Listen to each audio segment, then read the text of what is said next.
है मगहिया भाई बहन के भूलेटन काका के राम राम आथिन मगहिया खबर में सुनथिन देश दुनिया के खबर। आज 1 अप्रैल मूर्ख दिवस है, जरा सावधाने रहतथिन कहूं कोई। बिहार मैट्रिक परीक्षा के रिजल्ट निकल गेलक। पूर्णिया जिला स्कूल के शिव शंकर बनलन स्टेट टॉपर। दिल्ली रामलीला मैदान में विपक्षी सभे लोकतंत्र बचाओ महारैली के बहाने केजरीवाल और हेमंत सोरेन के रिहाई के उठौलन आवाज। लाल कृष्ण आडवाणी के उनकर घर पर भेटायल भारत रत्न। भारतीय जनता पार्टी अपन संकल्प पत्र के नाम मोदी के गारंटी से जोड़ सका है। भारतीय जनता पार्टी मेरठ से लोकसभा चुनाव के शंखनाद कर दिलक।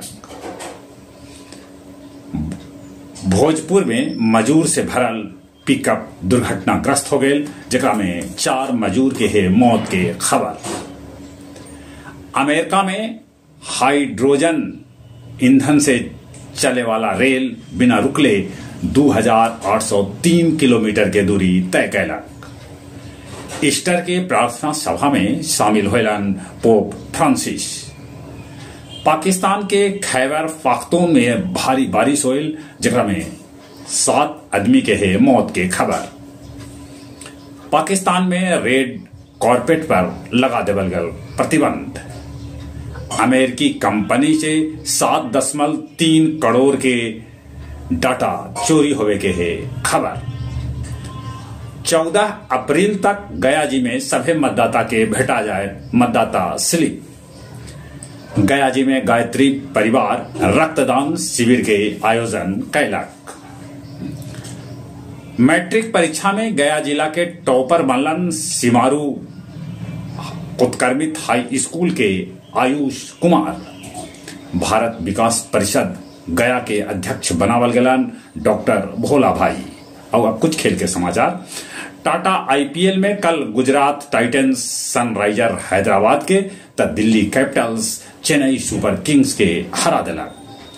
रणधीर वर्मा टूर्नामेंट में समस्तीपुर के वैभव सूर्यवंशी अंडर 19 के एगो मैच में 332 रन के विशाल पारी खेलन।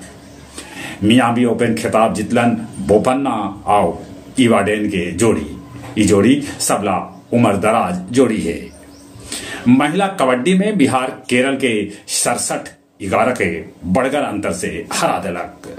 जहां तक मौसम के सवाल है, कल आयल पश्चिम बंगाल, आसाम, मणिपुर और मिजोरम में 30 मिनट के तूफान उत्पात मचा दिलक। बंगाल में 5 आदमी के है मौत के खबर।